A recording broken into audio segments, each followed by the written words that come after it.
Oimore kendero komano maduong' mar bedo kodwa e otieno masani weche gi manyien mago mag oimore sa 3 ni mar otieno kuma bende piny Kenya odiechieng' makinyi kore kanyiro mar romo koda timne romano mar Zambia kuma bende koro ing'iyo ni to Kenya biro dhi nade kotimo maber to obotugo quarter finals mage pacho kende to kokamano to bobedo ka otuge e piny ma oko gima bende ing'iyo maduong' kanyero en ni Kenya nosemi siema mogik kapo ni gichagi ketho chike e tugo nero makiny to tuke mabende itimo pacho kende ibiro ter e piny ma Tanzania kata ma Uganda. Campaign makende dhi nyime manero mar rito stadium kata rito tuke gi mag CHAN e chenro mar minewacho bobedo ka watwake tuke gi mag CHAN kanyakla kod chike moketi ma achiel kuom gi mabende ing'iyo en manero mabende idhi ng'into arita makare oketi kendo jotugo okopongo stadium mano makasarani ma itugo odiechieng' makiny mano kanyero bang'e e chenro mar minewacho kata kamanero gisani waiko ni sigana mopogore opogore to magi emomiyo pek Mano design dala no design mistake yakaloke omiana mor ka jimoko wacho ni giseka action makisemu ground about wede osiepe kod jotelo okuyo gi familia ji 22 mano wito ngimagi masira mar apaya ma Kisumu Kakamega juma mokalo kidwaro olok roundabout ma Coptic. Rais nowacho ni mondo oketnwa screens ka mondo wane mpira pap koni waneno ni pod ber nikech kata kwa neno mpira ka to jogewa bende odhi kucho chonde bende win wanyalo wawinjo maber. Jo Kenya ma onge otiko biro bedo gi thuolo mar neno tugo makiny e kind Harambee Stars gi Zambia kokalo e tipo moketi kuonde mopogore opogore e boma ma Nairobi. So everything, including over $40 million that we had invested of my personal money, every bit of wealth I had was taken. Jatatije mar puodho ma Dominion oyuago kaka ne othiche oko e lobno komedo ni duogo mare pacho ka juma mokalo en kaluore kod kwayo mag moko kuom jodak ma kaunti ma Siaya.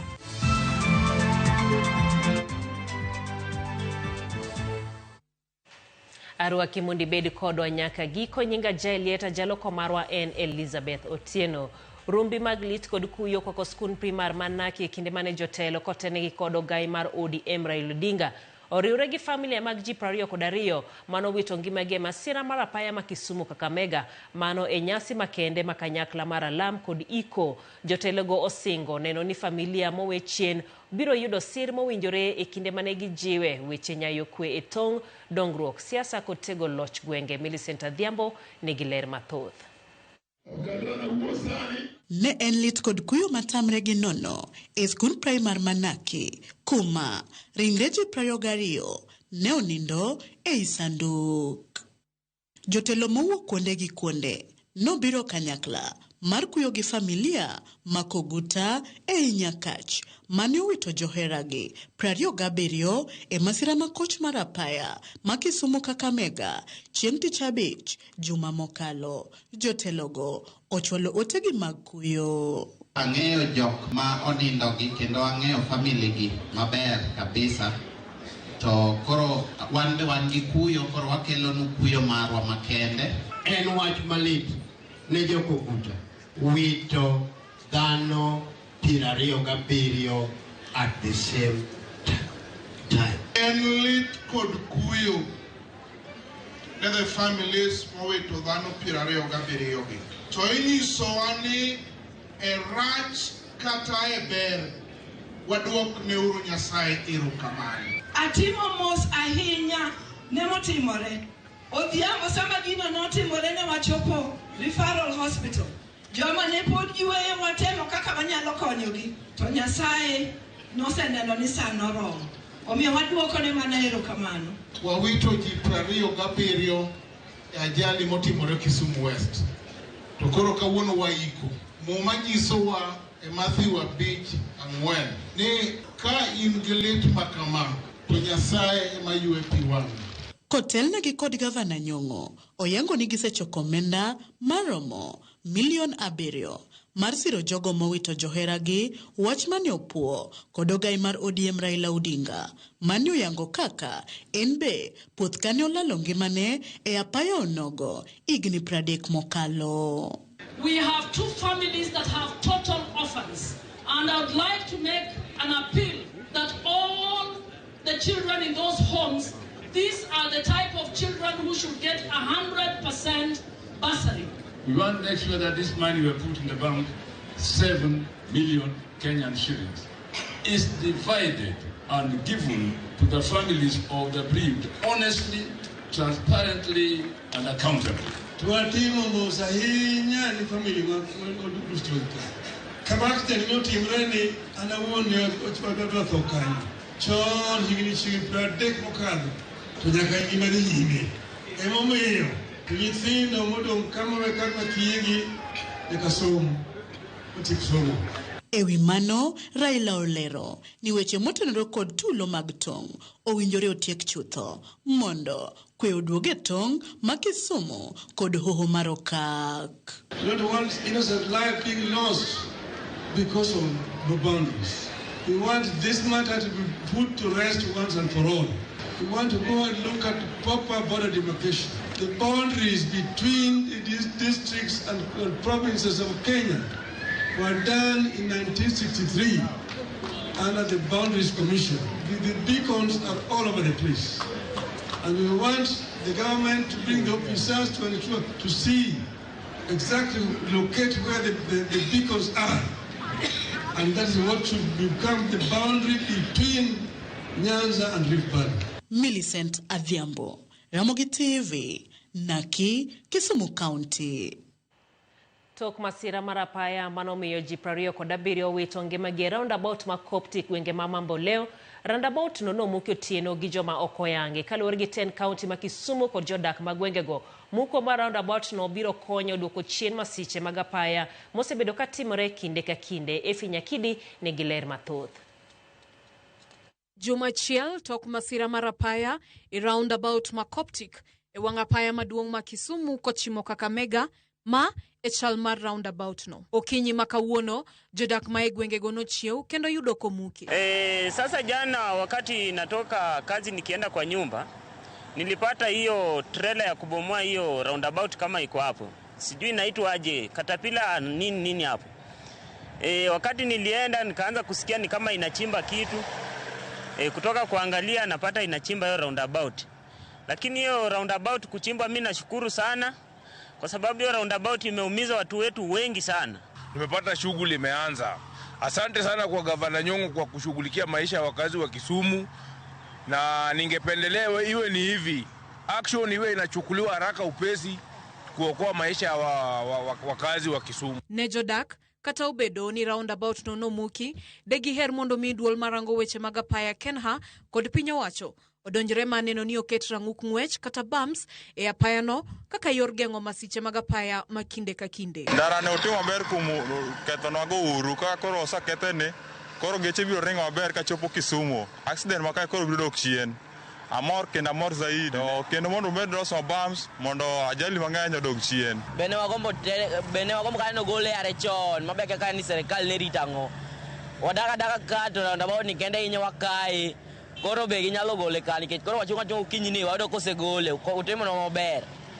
Ni kata bas chabe kata kaka na luar. No ka lo mana wi roundabout no kaka to be oselwe ni. Lose control makoro lwara pinte. Odhi to lwara bugu kucho mane gima no hinyogi. Jodak go bende no kwayo derepe mag nyamburko mondo beda kicha e kinde magitiyo gi wangapaya no ma Kisumu Kakamega. Na sasa vile wametoa pia roundabout, drivers wasiweke tu gari free. Wajue pia watu tuko hapo kwa barabara. but serikali pia ichunguze hii barabara iweke vizuri sasa. Hata wakiweka roundabout waweke mahali pengine, lakini sio hapa. Ekine nyasi maralam ni ringre jogo manowito ngimagi e roundabout no makoptik. Ogai mar ODM Raila Odinga no pueyo kang mar muke wirani ne okolose kaka owinjore. Paro mabende no sir kod Senator ma Kisumu Tom Ojienda. Roundabout kama engineer ng'eyo kitindi tandar. Kinchi dynamics makia modu kucha. Untigi mwini Coriolis acceleration. Maracha hinya makiti mtopti kama. I'm not design that I don't make a design mistake. Yakaloke. Run about. Omi ana more kajimokoa kinikiseka actual make same ground about. Mani mabulu mese kan sirusiu. No lost na mabel. Ana ongi kamimuke ndarano. Ana gosi mune minister mar ndara. Chieng manadhi manawinjo wachno. Kendo awacho ni olos wach darano. Koro na chako wach ento koro gido muke anto na wacho wach kokoko. Komachielo, jalup gavana ma Kisumu Matthews Owili no wacho ni duol mochung'ne rango kod kunga peini pachoka Kenha nyaka koro keto kenge makare magneno ni apaya maduong' ma Kisumu kochimo Kakamega olos manyien. Owili bende no wuok mager kowacho ni nyaka rang rang'iny mag nyamburko duto mar fwenyo kaponono gin kare mar ting'o jowuoth. After this burial, all buses manyakach mag secondary schools must be re-inspected. Mondo wange kadin roadworthy maginyalo ting'ang'oa nikech we can't keep mourning every single day. Masira manotimore roundabout no makoptik nomiyo ji 27 wito ngimagi. Masira mabende noweyo familia mekgi gi kuyo kod buok. Jowuoth go nowuok e liel more gwenge manyahera mayudore Kisumu West. Roundabout no wachore ni osemiyo jowuoth wito ngimagi kuom thuolo malach. Efinya Kidi, Ramogi TV. Kwe kod hocho makende ne jogoeko mabende owito johera magi. Kawadhi weche mamoke ni jatend piny William Ruto osingo mar gero sekta mar yuto gi lony manyasani kaka yo mar neno ni rowere kod jopuonjre matiyo gi sekta makamano miyo ji mor mondo oyudo nweng'o. Ruto singo matudore gi kembe madongo mag piny Amerika e ting'o sekta no malo pacho kae. Chris Owino nigi ler mathoth.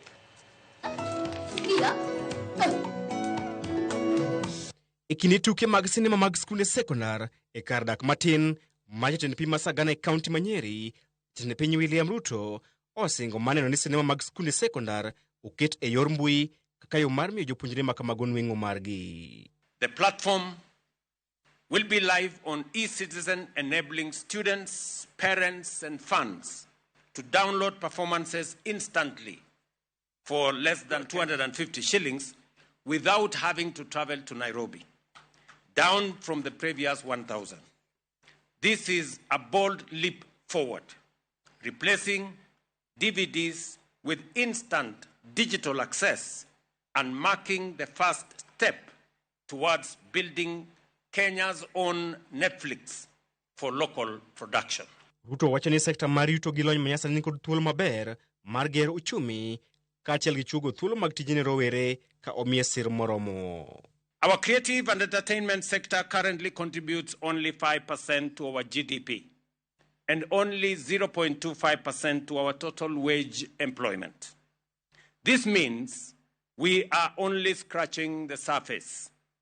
With the right investment and policy support, this contribution can rise all the way to 30%. E okang' mar ting'o sekta makamano pacho kae, Ruto osingo mar kelo nyasi mar dhialo jower marahuma mar piny Amerika mong'ere ka Grammy Awards e pacho kae.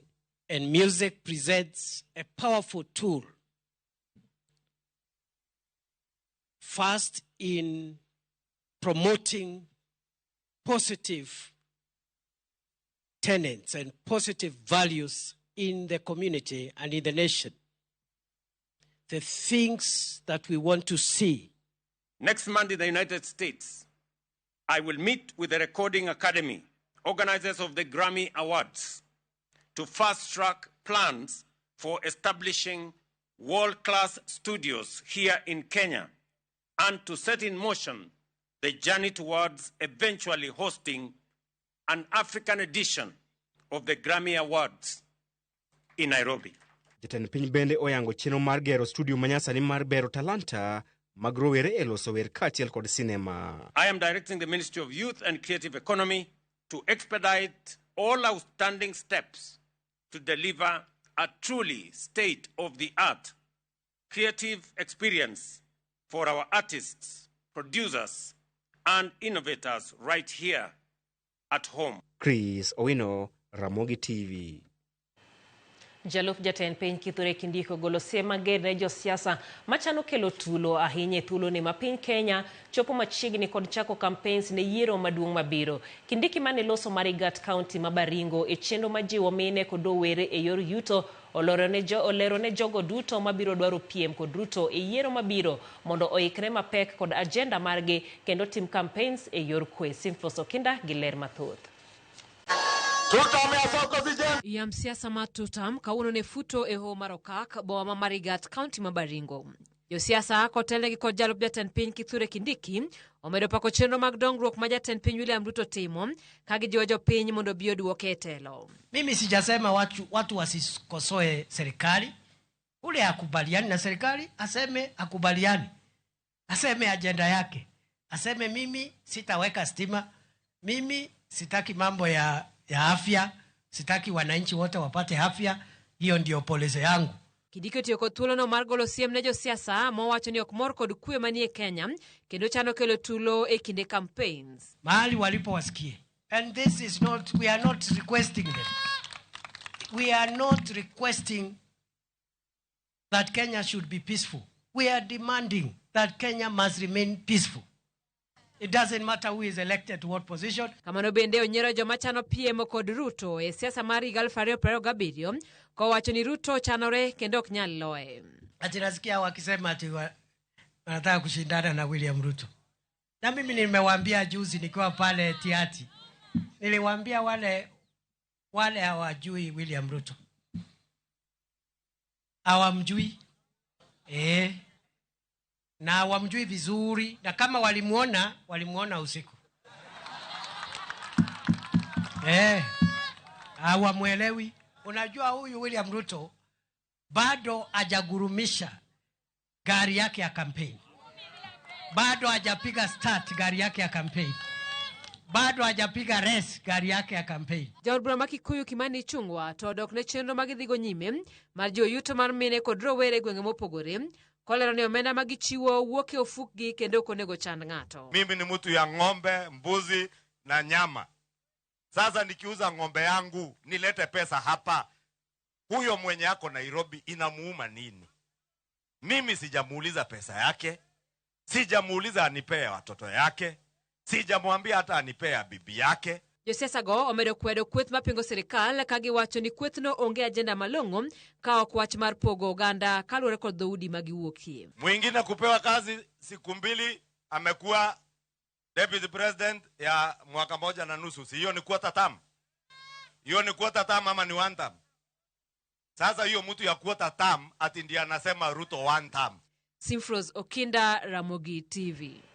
Kawuok e weche mag siasa en okang' mar keto kuonde neno piche mag chane boma kaachiel gi kuonde dak moyier en gino ma sirkal komakore gi riwruok matayo tuke adhula pacho ka FKF okawo tok mi Kenya kuma mager. Jo Kenya 27,000 kende ema biro chopo e alap ma Kasarani kiny e kinde ma Kenya biro rakore gi Zambia. Kaka jafwambo marwa James Opondolero, jogo ma onge otiko ikwayo mondo kik chope pap kendo yud thuolo mar chope kuonde mokete televisen madongo mabiro nyiso tugono achiel kachiel. Tok yudo kum gi siem kowuok kuom riwruok matayo tuke adhula pinje mag Afrika CAF, riwruok mar FKF sirikal kaachiel gi tend counties oketo kenge mabiro neno ni johera mag adhula maonge otiko yudo thuolo mar neno tuke mag CHAN. E tugo mogik e kind Kenya gi Morocco, johera mag adhula ne omuko hinga moluoro alap ma Kasarani, gino mane omiyo CAF nochiwo chike ni sirikal oketo kenge mar chiwo puonj e wi chike matayo tuke mag CHAN. Sirikal nokawo ting' mar keto kuonde neno pira ne jogo maonge otiko ka ji 27,000 kende ema ibiro yienegi donjo e alap ma Kasarani kiny e kinde ma Kenya biro rakore gi tim mar Zambia. kochakore e chuny boma ma Nairobi kar budho ma Uhuru Park. Kar dak Malaki Sama Giro Isambu kaachiel gi alap ma DC Kibra, jo Kenya biro neno tuke mag CHAN. Kaka an pokad nyono Kasarani gi tienda, but this time anyono Kasarani ma neno mpira gi wang' aneno ga mane TV. Yes, to kaka rais nowacho ni mondo ketnwa screens kaa mondo wane mpira pap koni, waneno ni pod ber nikech kata kwa neno mpira ka to joge wa bende odhi kucho chonde bende win, wawinjo maber. Ketonwa screen aneno ne okoromo. De sirikal ong'iyo a good mechanism maginyalo tiyogo mondo mi wachope pap kar rombwa one on one. Mambo ya screen wan go kate udi. Tofauti mane man geo to gimiketonwe papno. Harambee Stars nyaka sani omako thuolo mokwongo e chung' mar timbe Group A gi points 7 mamiyogi otiko mar donjo e quarter finals. Kata kamano, Kenya nyaka lo tim mar Zambia kiny mondo gibed gi thuolo mar bago tielo mar quarter finals pacho ka. Ting ni kuom jotugo gi ji 27,000 mabiro chopo e pap ma Kasarani kiny. Neno ka Harambee Stars kaka tugo sani, ano ka gidhi e kategori mamalo, giya e kategori mapiny. Adieri wacho ni kata nyathi onyuol kowuok piny odhi mos kodongo kotimre nade kotingre malo. Koro mane gima okwayo kaka gitingre malo, gimeda dhi mbele kabisa. Aneno ni Harambee Stars tugo maber. To first of all gitugo maber nikech gik moko ariyo. Gibedo motivated gi fans. Mar ariyo sirikal boyie mako uplift wachezaji lwedo mondo mi gimed tugo maber zaidi. Tok tuke mag CHAN rumo Kenya, Uganda gi Tanzania biro bedo gi thuolo mar bago tuke mag pinje Afrika higa mar 2027. Gin puonjruok mage ma jo Kenya dwaro mondo sirikal osom mondo giketie tim motelo ne tuke mag AFCON. Police omano cause the damages manotimore nikech ne gichako lobbying tear gas ne kata jok man gi ticket. Koro yudo ka ng'ato ting'o ticket to iyudo ka iwito nu tear gas. Koro sama tear gas oseskeaji, ng'ato ka ng'ato ng'iyo ni ere kako nyalo ji escape. Pira mabiro manyien mondo sirikal omed keto arita, gimed jiwo arita maber. Mar ariyo gimed keto standard mar pau cha mondo bed maber nikech pauno kata king'iyo kigo mpira tie kuonde moko mawuok gi lum wuoke. Jogo ma onyiewo tiko kokalo e yor mbui ema ibiro yienegi mar chopo e lap ma Kasarani ka jotelo mopogore opogore kotelnegi gi jatend piny William Ruto kwayo jo Kenya mondo kik kel rochruok arita gino manyalo ketho nying Kenya e wang' riwruok mar CAF. James Opondo, Ramogi TV, Nairobi. Erokamano ahinya James Opondo japicha kuom report machalo koda mano mabende ema dhi bedo twak marwa e chendo mar mene wacho mabende biro bang' dakika machuok wang'iyane kaka wanyalo rito opira makinye rito nyinge Kenya kendo sani endi ng'eni osemiwa kanyeri luongo ni last warning. Nyiso ni ka wachak watemo kendo to piche gi kitero mana Tanzania kod Uganda. Koro dwang'iyane to ere kaka wanyalo rito opira noero ahinya mabende koro itugo odiochieng' makiny Harambee Stars kod Zambia mano e mine wacho. Matino chieng' lago ka okrwe wacho neno Ramogi makare kentiere gi mama Ninya Lago bao moja deno mar game got regea iwacho neno Ramogi TV ler kendo iluwe kod min odi Lavender Kinyi obilo Derek Director Conims Academy Kabondo iwacho ni mor koda chenro kendo iluwo weche manyien kaka donjono kang'iyo Facebook page mano Eric Otieno erokamano ahinya Nicky Ala iwacho ni luwo weche manyien Jackie Nyamudi erokamano ahinya kuom ote mari Lona Lonti Atieno Gerald Omondi Okoth Njiko Jaungas Elijah Jakutino erokamano ahinya Jawichlum kaachiel kod Mark Wuod Nyaseme gi Owagi Joy Fred Nyabala ibende wacho ni iluwo weche gi manyien wadhi mane yweyo machok ka waduogo to wabedo koda twak marwa mar mine wacho kik idhi mabor.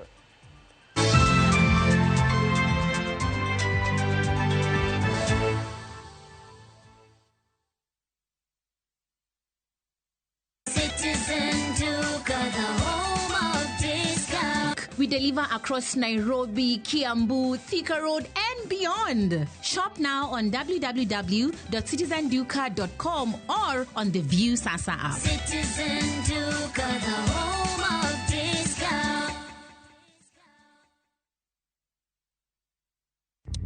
Saa zingine mambo kupata bila plan. Gas ndio imeisha, landlord akuache upumue, mtoto ni mgonjwa na bado ni mid-month. Usijibox kwa noma. Piga *531# and sort your emergencies with my Mobi Civil Servant Loan. Iwe usiku au mchana. Kama wewe ni civil servant, sasa uko sorted. Dial *531# and get up to 20,000 shillings and pay from your next payslip. No paperwork, no guarantors, no drama. Ni wewe tu na simu yako. Register now and see your limit in seconds. Built for Kenyan civil servants. My Mobi. Iko sorted.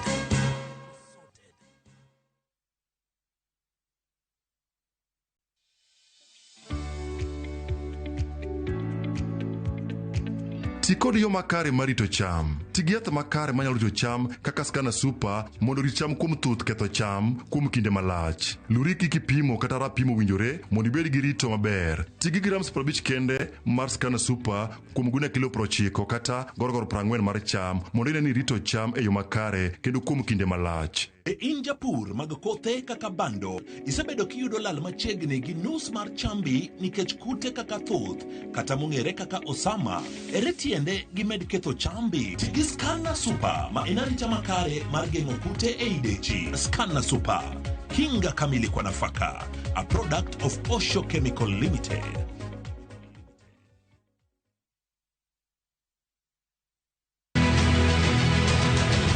Piny mangima joot otenore ahinya kuom hera. Hera nyalo miyo ng'ato lal gik moko duto. Nyathi mawuok madhi tikia nyathino dhi nade? Koro idwa natim nang'o? Ne odok pacho, komanyo kamo nyalo chako kendo. An adwa mana ni mondo we atima adaga kaka nyada.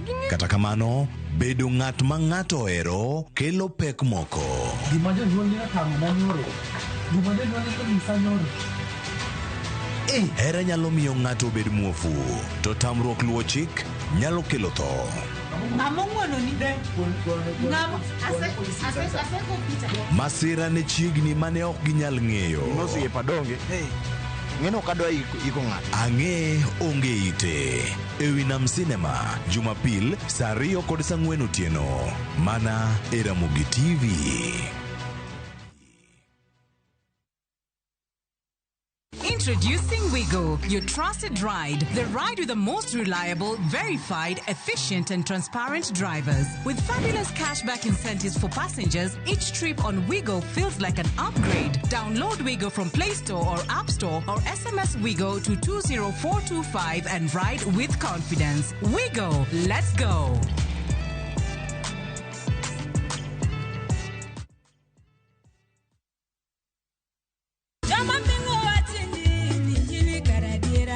Kar chakruok, wach ne nitie. Wach ne nigi Nyasaye, kendo wach ne en Nyasaye. Jumapil e chenro majiwo yieni, chenro maketo chunyi machiegni gi Nyasaye. Juma ka juma wakelo ni wach man gi teko, wach makelo geno. Ma oken shoya, ma en kanisa, mae wach Nyasaye. Ka wariwore kachiel kod jotich Nyasaye mamoko, mochiwore, mowal kendo mogwedhi. Okodeo hiki kit chwech kata kanisa ni. Injili kalo. Kokelni kod an jatich Nyasaye Ben Otiende. An Roda Nyarko Kitmo. An Ken the DJ. Wan kai nikech injili mitnwa. Wan ka nikech herane mosiko. Wan ka nikech in. Injili kalo, mana e Ramogi TV.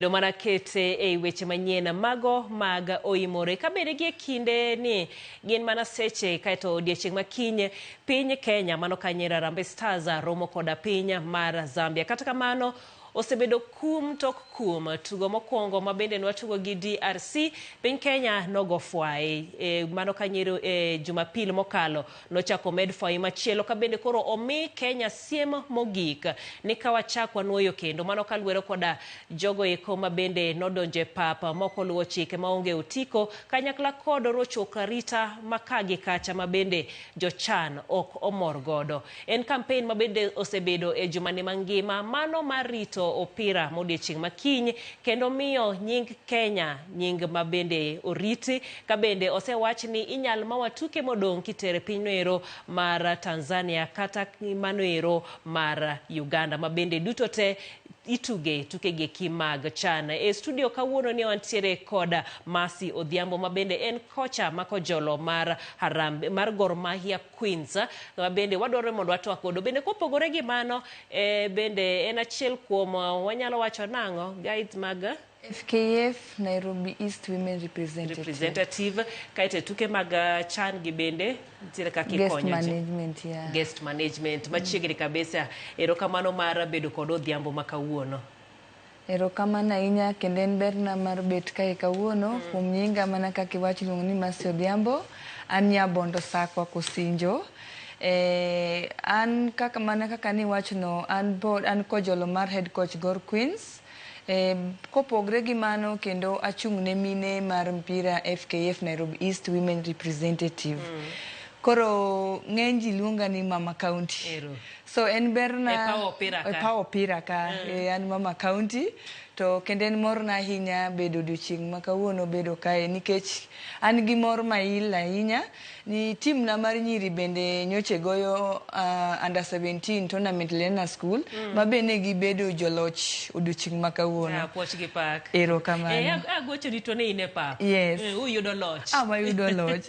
Awayudo loch. Erokamano. Koro ka wang'iyo tuke mwantiere gi Kenya osebedo kadhi maber, papo opong'o maber, kendo Nyayo to pong', kendo Kasarani to pong'. Mak mana koro kuma bende koro iketonwa gi ang'o matimore? Kum to Kenya timo maber, anyalo wacho ni kendo en hilo mamore momiyo aneno ka gik ma kum gi yudowa nikech jo Kenya ohero mpira kendo giwuok kar thochgi. Koro kidogo kum yudowa lakini gima nyalo awacho ne jo Kenya wadwa wabedu mana gi wadipre uru wabeda beda ni wawinju mana wach kaka iwachonwa mondo kik faino bed mang'eny korwa nikech Kenya en piny maduong' kendo king'iye gi Tanzania kata Uganda wane upper hand. Koro onego beni wabed mana piny wadikre mondo wasong mbele. Sama kori giwacho ni dikruok kata dembruok ni watime e yo mane? Winjo beni johera mag adhula time e yo mane?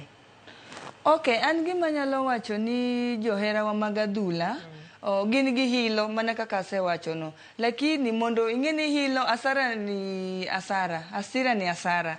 Koro wadimbra dimba gimiwachonwa nikech kata jatendwa mar FKF Mr. Hussein nyo wuok oko mowacho ni kik wachom bet.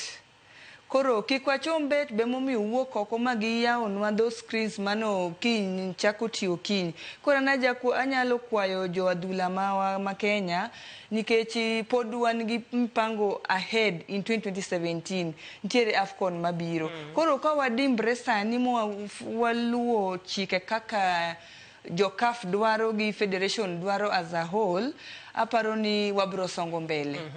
Koro mano kanyero nikech ning'iyo wechego eko mag otiko iwacho ni nitiere jogo eko mabende donje papa gotiko moko yang kata moko puodhi kaka Jumapil mokalo jok mano omuomo rageng' ma ji odonjo pap mopong' kabisa. Inyisa kanyero nyaka kuonde ma oket thenge bende nopong' te.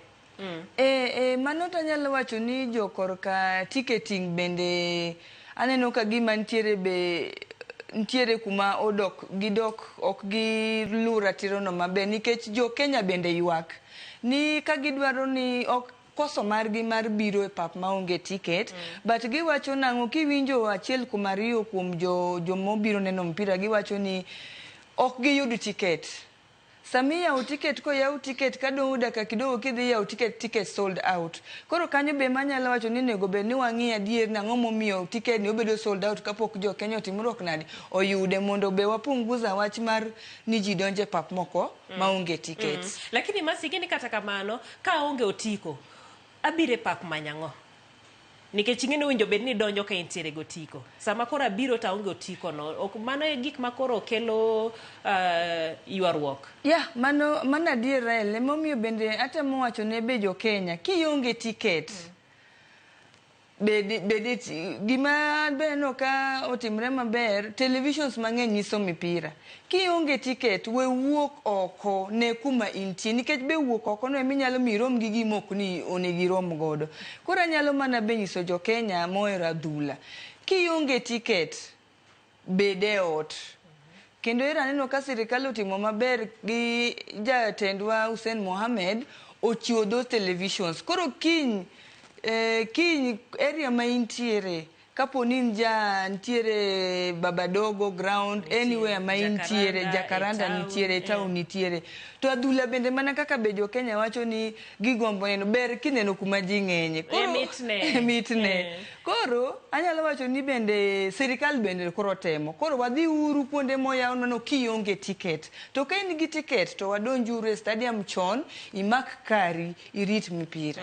Yes. To e mako kari no ero nitiere kuonde mopogore opogore ma oketege e stadium.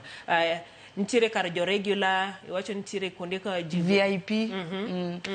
Okay, aparo ni gima nyalo wacho tickets go ki ondik gi ordinary ntiere kumi ntiere apa gi lower Kasarani ntiere kidonjo VIP 17 hapo 23 en ordinary 24 bedo preserved VIP CAF VIP LOC kamano kadhi nyaka mbele. Koro be gima temo jiwo ni kamana discipline chakre in iwuon king'eni in gi ja ordinary in gi ticket mar ordinary kindly in dhi ka ordinary bed ka ordinary.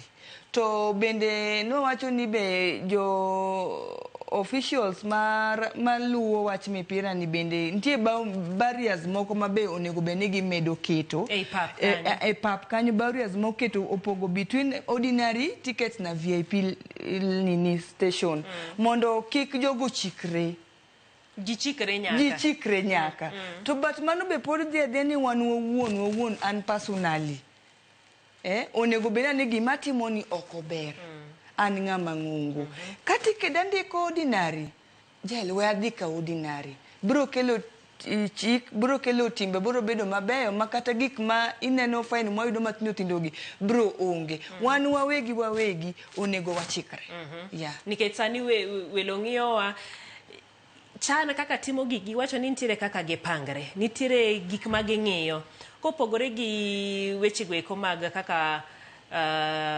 japeny in koda an ma wachopo neno opira ywak bende nitiere e weche mag security arita ma bende nitiere pap kanyero inya wacho nang'o?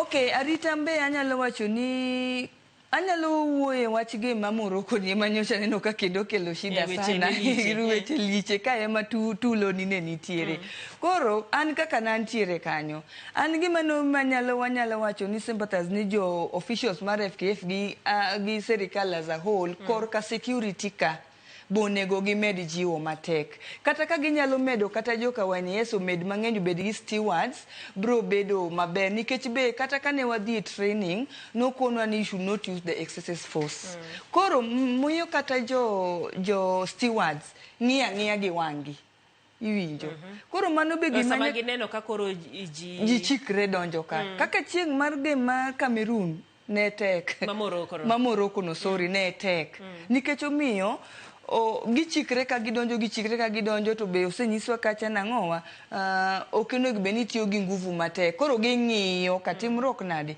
kaka ji donjo nikech dhano ka be koro ng'eny to utin to watin koro mane manyalo wacho ni pod wach doknwa mana wan wawegi joneno mag adhula wan wawegi mag jo adhula marwa magirwa wan gi hilo kendo wan gi mor mang'eny sana nikech obire dalawa to be wan gi teko mar timo gimoro amora as Kenya koro walos girwa wadimbre uru ken mpira no kari monego be ni bete dhi bed gi yo maber Masiang'e ni toko opira ka opira udonje gimiluongo ni debrief ichaki ing'iyane to obedo nade gi ang'o gini mowinjo bed ni waloso tok Morocco to gi koro ikruok ne opira mabende timore kiny gik manotimore e tugo ma Jumapil mokalo gin ikruok mage ang'o mopogore ma bende udhi timo e tugo makiny?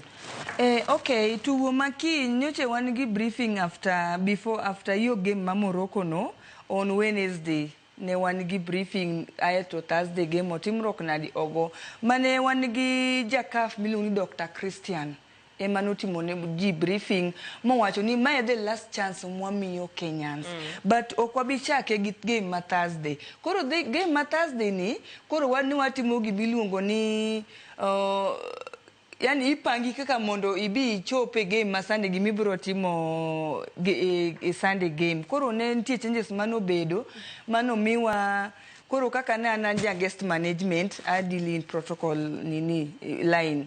Koro wan gi no mednwa reinforcement security bed ariyo kanyo gi steward gi an koro mar jo guest management ni. Alafu barriers manobedo mane ji ok opange line no manobe koro med security stewards bro bedo kanyo. Koro ma wacho ni kaka no upangwa manyien ni we believe ni we will do our best. Yeah. Ne to maduong' en kanyo ero ni ochak gi ng'ato en owuon. Kabisa. En owuon. Iwacho ni mbele gima wang'iyo mbele duong'. Jopiny owinjo ng'e ni tugo ni kawarite maber ber mane mabiro ne Kenya e kinde mabiro. Yes, ni tugo gima nyalo wacho ni ne jo Kenya kata jo adhula kaka wan ma joneno gima biro mbele duong'. To kuma wae bende bor. Koro kik wachop sani waketh gima mbele. Wan gi AFCON 2017. 2027 sorry 2027.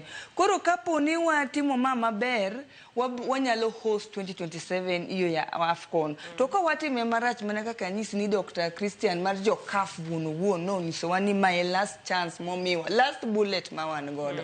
Koro kaka wan jo Kenya wang' achiel mwadong' godo ni wati kodo kendo wanen kode maber. Wanen kode maber. Kabisa. To igeni bende nitiere jomoko mosebedo ka wacho ni king'iyo Kenya en jaza stadium opong' kipimo gi pinje mamoko go akia but kaka jomoko wache kata pichni mabende tang'o iwacho ni stadiums ma Uganda gi Tanzania opong' ahinya kaka mag Kenya. Mano ok ginyambe kono matin ewi mano.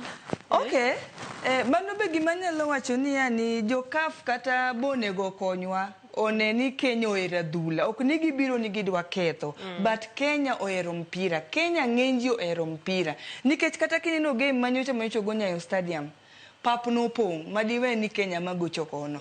Koro be gisebe sama gidwa rido nwa tol koni. Gibe nyaka giweyiwa giketwa ratil ni gikoni jogi ok wakosnegi ahinya lakini ok gikosnwa nego wane kaka watimo ne nikech kawang'iyo kata kineno sasa kaka sani Kasarani tournament madhi mbele ni nitiere Puma mobedo companies mobedo sponsors go. Koro kata sponsors gin giwegi be gidwaro kuma crowd nitie. Iwinjo ma Kenya ni godo. We are very proud of it ni Kenya tema ng'owa nigi that crowd. Koro gima nyalo neno ni gibe koni gikonywa lakini jo Kenya wabe wadimbre. Ng'ato otim kare. Girit chike gi kaka chike irito wabende kaka jo Kenya wabende wang'eni warito gik midwaro chike midwaro. Wachni mogik to sami chiwo wachni mogik no ero sama koro walore in kocha mako jolo mar Gor Mahia Kanyero Queens. Waneno kaka stadium opong' sani. E kinde mutugo bende chal kamano kosa ang'o mowinjo bedni itimo ang'o mowinjo bedni timore mondo ubende samutugo Gor Mahia Queens Gor Mahia to gi klepe gi bende ka tugo to jopiny opong' stadium. Mano ni penjo maber ahinya kata kanyalo wuoye. Gima neno masani momiyo bende papong' ahinya anyalo wacho ni chance sani imiyo vijende mabiro.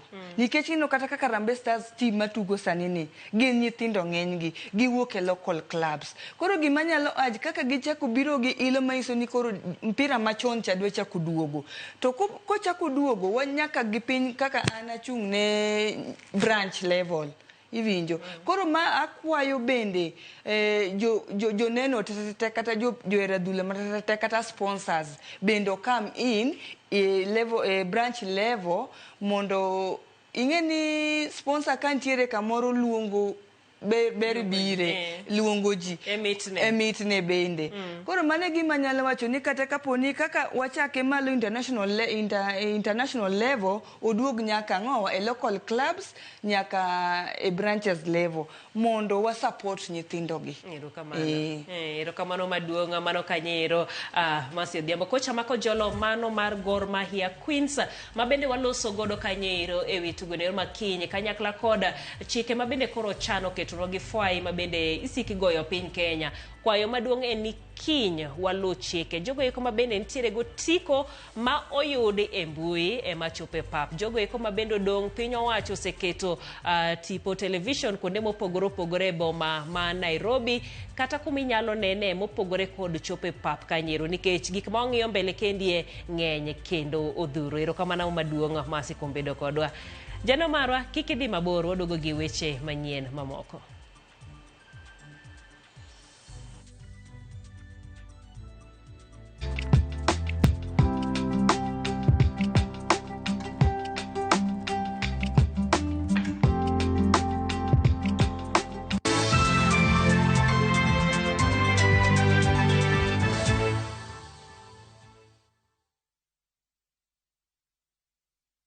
This October, View Travel is taking you to the world's biggest trade expo, the Canton Fair in Guangzhou, China, from October 14th to November 9th. Whether you run a thriving business or you're just starting out, this trip gives you direct access to top manufacturers, new products, and market insights. Enjoy a 10-day package from only $2,350, covering return flights, 9 nights accommodation, visa assist, registration to the fair, insurance, bilingual team leader, and a scenic Pearl River cruise. Plus, enjoy a free wholesale market tour in your preferred category. Elevate your business. Visit viewtravel.com or WhatsApp 0703-254-254 and book now. View Travel. Dream. Explore. Discover.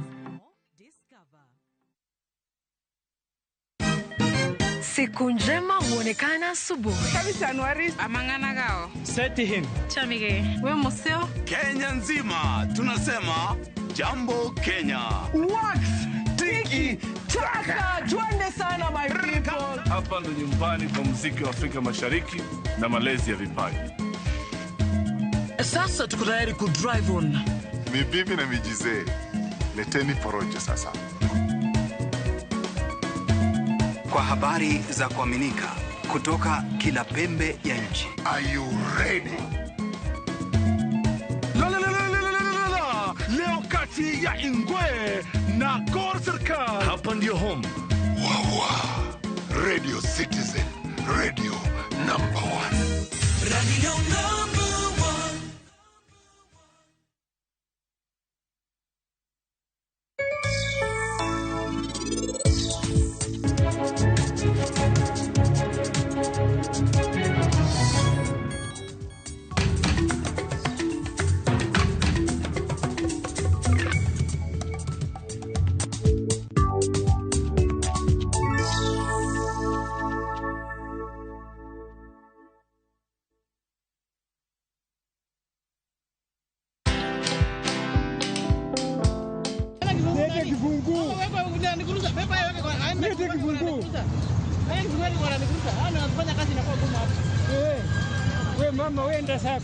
Leta kibungu.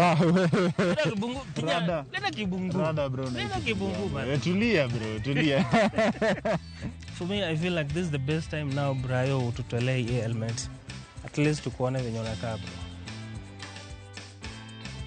Watch this story and more. Download the Citizen Digital app or visit www.citizendigital.com and find the Citizen Originals portal. Kenya's #1 app, Citizen Digital.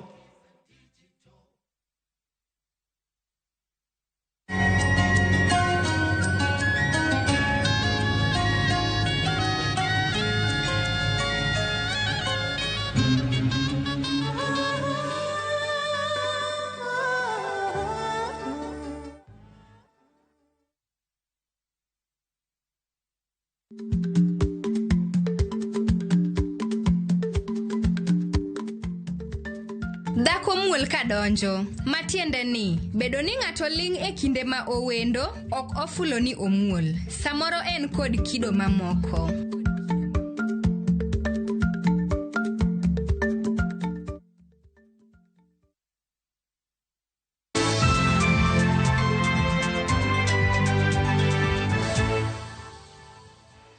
Machiegni kendo mane en jata chenro e puothe ma Dominion olose okang' mokwongo gi jofwambo nyaka ne gole puodho ma Dominion maidore kaunti ma Siaya higa 2017. Calvin Bags oywago reyo kaka ne othiche oko e lobno komedo ni duogo mare pacho kendi juma mokalo en kaluwore koda kwayo mag moko kuom jodak mag Siaya County ma bende ywak kaluwore gi dongruok masani manochwalo masani okethi kod jaket mwandu ma bende ntiere e lobno. Mana kaka jafwambo marwa Sharon Ong'ao lero, Bags bende olieko ni ngima mare ntiere kendo akuru gasumbi kaluwore gi jok mosebedo kaluwore kode.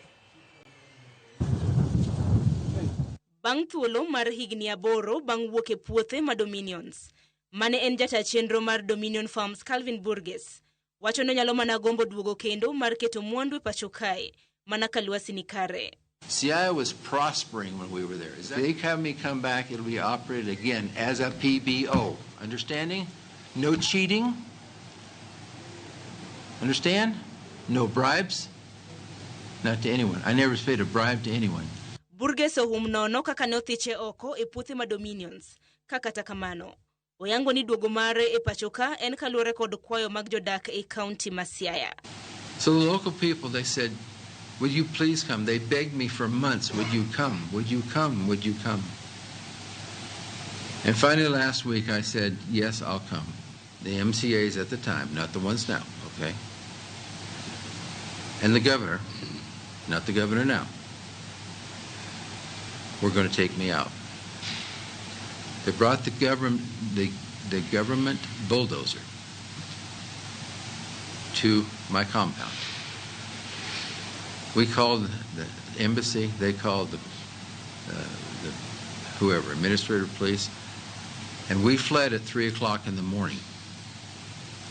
We had to leave through the back roads, knowing that we were likely going to be killed. Bende oyogo reyo kaluwore gi bedo mar jaket mwandu masani tayo yawo mayala. Komedo ni ne otiyo kod omenda mathoth mar dongo yawo no, nyaka kama entiere gi sani.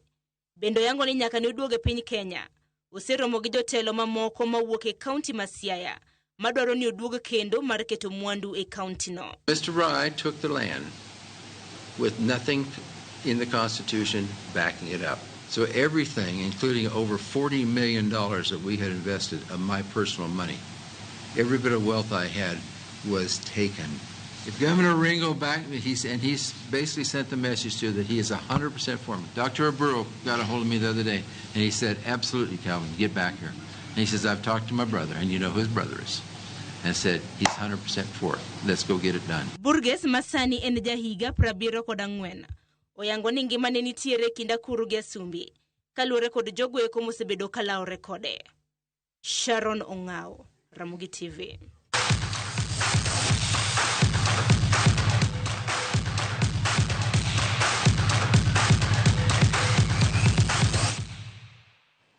Kocha mar Harambee Stars Ben McCarthy osingo mar biro yiero jotugo mabiro miyo Kenya loch e tugo mar CHAN mar Group A e kindgi kod Zambia. Tugo no kiny nogoye alap ma Kasarani chakre saa 9 mar odiechieng' nyaka sani Star osechopo e quarter final to biro chuno ni mondo gilo tugo makiny eka giyud thuolo mar goyo quarter final pacho kae. I'm going to make a statement by tomorrow's game winning, and so that no one can say that it was by chance or by luck or anything. It was by sheer hard work and dedication and determination from the players and the team collectively that we are where we are in the situation. So we want to cap that off by winning the group, not just qualifying for the next stages, because winning the group sends a healthy message to everybody. I think for a great performance, I know we have the intrinsic and extrinsic factors, and fans are part of the extrinsic. So I know the 27,000 will still be there. So I think that will be super for us. There's no change in terms of morale and motivation. Tim mar Algeria odonje boma Nairobi kawuono kama gidhi rado gi Niger e tugo margi mogik mar Group C. Algeria sani ni e thuolo mar 2 kendo jogo punda neno ni en gi thuolo mar loyo Niger. Niger bende osemole pacho kae kowuok Uganda ka tugono idhi go tarik 18 mano e alama Manyayo.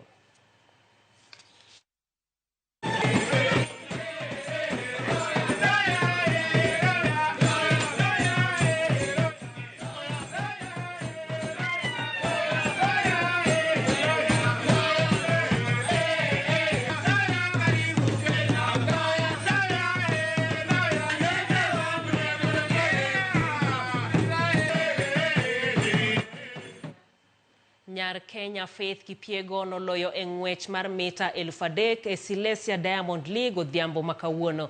Kipyegon noloso rekod manyien mar Diamond League kod rekod